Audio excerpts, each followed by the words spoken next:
Bonjour mes délicieux co-créateurs, c'est Lilou. Aujourd'hui je suis à Reims, au congrès de la planète quantique avec le docteur Erwin Laszlo. Bonjour. Bonjour, je suis ravie d'être ici.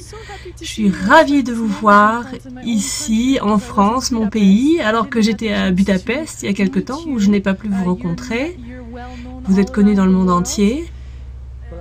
Je n'habite plus à Budapest, j'habite en Italie. Mais originellement. Oui, demain je vais à Budapest. J'ai des bureaux de publication et de recherche, mais je vis en Toscane. Et vous êtes ici pour parler de la physique quantique. Vous êtes un invité d'honneur ici. Je vais parler de ce qui m'intéresse le plus, c'est le nouveau mode de pensée, le nouveau paradigme. Mettre à jour la façon dont nous pensons à nous-mêmes et au monde, et rapidement, puisque le monde évolue plus rapidement que notre pensée.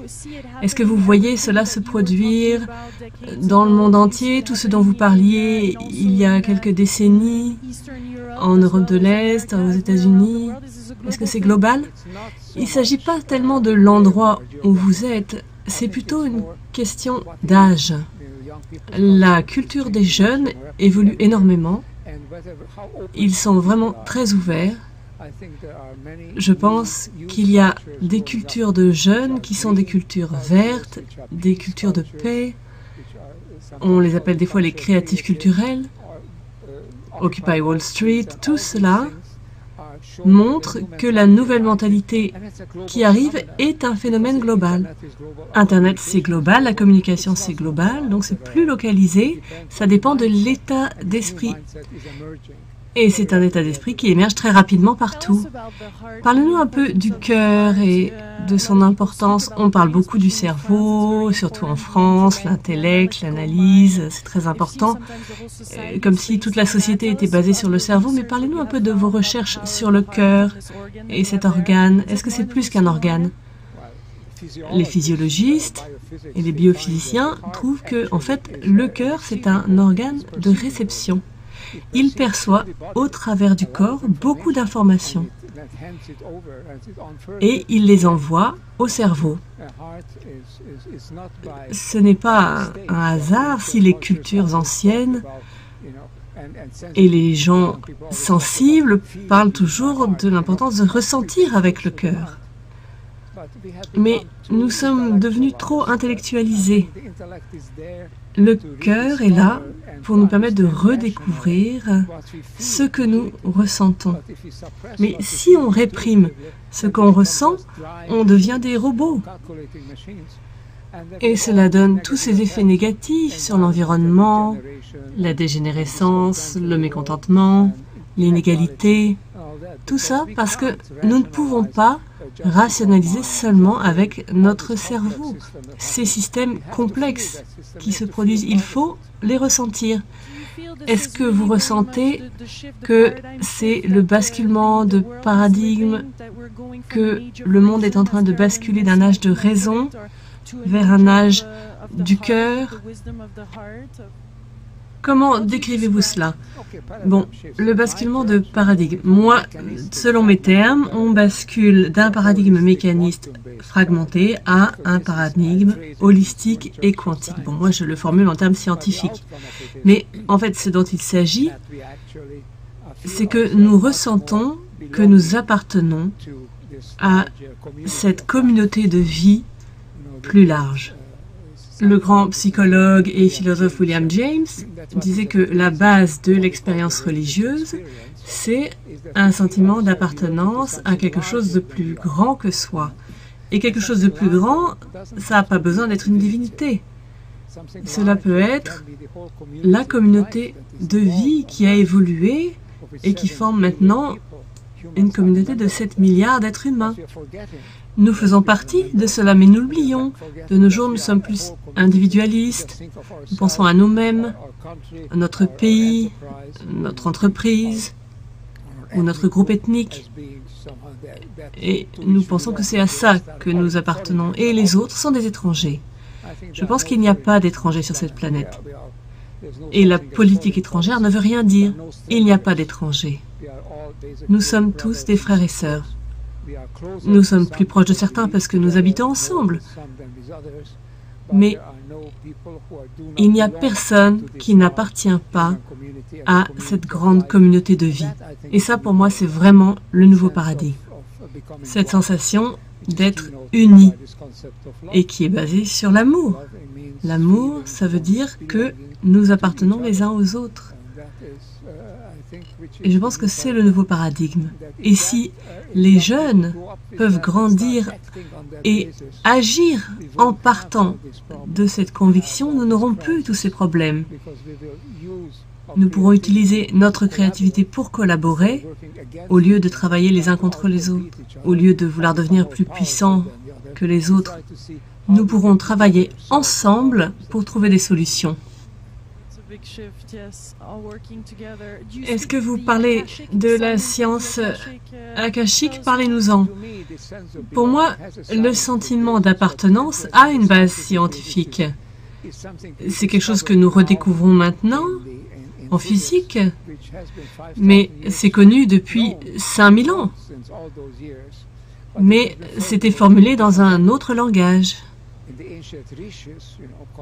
En sanskrit, on utilise le mot akasha pour désigner ce que maintenant on appelle le champ unifié ou la matrice cosmique. Mais c'est le même concept.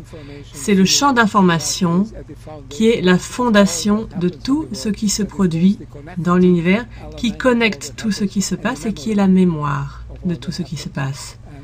Et donc cette intuition était déjà là, mais nous l'avons oubliée, parce que nous pensons que le monde est réel et complètement mécanique. Mais en fait, c'est une mauvaise compréhension de ce qu'est le monde et de ce que nous sommes. C'est vraiment le moment de redécouvrir ces concepts anciens. On peut utiliser le concept terrien d'Akasha. On est dans un cosmos akashique. Et nous dansons avec le champ akashique, parce que c'est l'information que nous recevons et que nous envoyons constamment. C'est l'Internet cosmique. Comment pouvons-nous nous connecter à ce champ? Est-ce qu'il y a des moyens de le faire? Est-ce qu'il faut changer de manière de penser, être davantage dans le présent? De nos jours, en Occident, il faut que nous entrions à un état altéré de conscience. Les sociétés traditionnelles l'appelaient l'état de conscience ordinaire. Notre état de conscience est tellement mécanique et fragmenté que pour entrer là-dedans, il faut utiliser la musique, la danse, la méditation, la prière, la contemplation de la nature, juste en pénétrant l'esprit du monde, en ouvrant son esprit. Les gens sains savent le faire.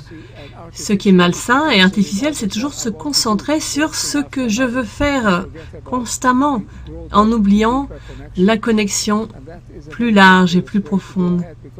Et ça, c'est dangereux parce que le monde est très propice aux crises et n'est plus soutenable.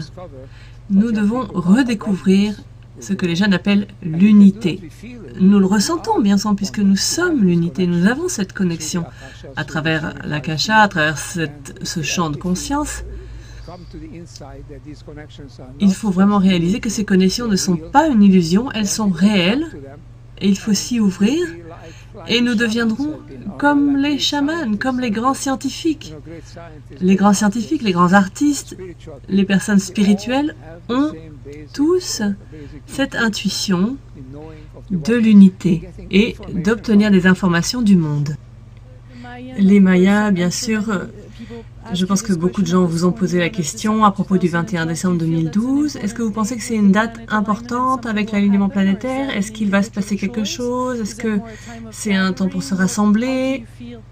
Je pense que quelque chose va se passer, mais de quelle manière cela se verra, on ne sait pas. Je pense que les choses changent fondamentalement. Nous allons changer notre manière de penser puisque cela change dans le champ. Le champ de la Terre, au travers de l'alignement planétaire, est en train de changer. Et le champ géomagnétique de la Terre change. L'activité du Soleil entre dans une nouvelle phase. Donc, toute notre situation cosmique est à un point de transition. Mais est-ce que les gens vont se réveiller le lendemain en ayant réalisé que ça allait changer ou que cela va prendre des semaines, des mois, des années? Ça, je ne sais pas. Mais je pense que nous sommes vraiment à un point de transition. J'aimerais finir en vous demandant, est-ce que vous sentez que le paradis sur Terre est possible et à quoi ressemble-t-il pour vous? Eh bien, je viens de finir un livre qu'on a appelé L'aube de l'âge akashique. Et nous essayons ensemble de réfléchir quel monde pouvons-nous réaliser en 2020 et quel monde pouvons-nous réaliser en 2032. Et en fait, il y a très peu de limites. Nous avons toute l'énergie dont nous avons besoin. Elle nous est envoyée depuis le Soleil, il faut s'en servir davantage. Nous pouvons recycler tout ce dont nous avons besoin pour la vie. Nous pouvons distribuer ce que nous produisons pour que 7 milliards de gens puissent prospérer, pas seulement survivre, mais prospérer comme le film Thrive. Oui, tout est possible. C'est vraiment à nous d'utiliser nos pouvoirs, nos ressources, notre savoir d'une manière qui amène des bienfaits à tous et plus seulement à quelques-uns. Et être au service de cet univers incroyable. Oui, les dirigeants sont des serviteurs. Et la société civile va adopter cette nouvelle culture que les jeunes amènent. Je suis très impliqué.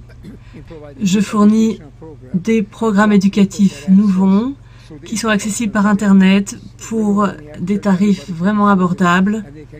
Et les jeunes peuvent obtenir des diplômes et en même temps être imprégnés de ces idées. Est-ce qu'on peut trouver ça sur votre site web?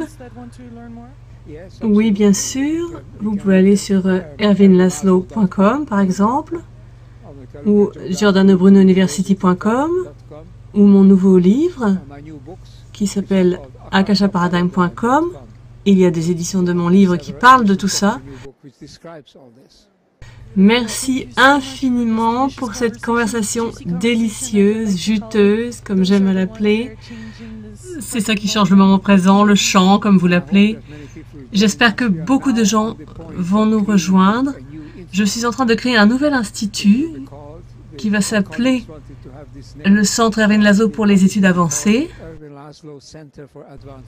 à Princeton.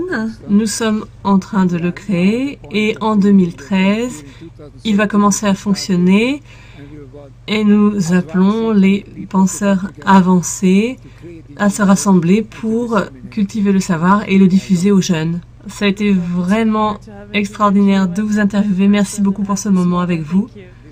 Et la plateforme que vous créez peut vraiment faire la différence dans le monde.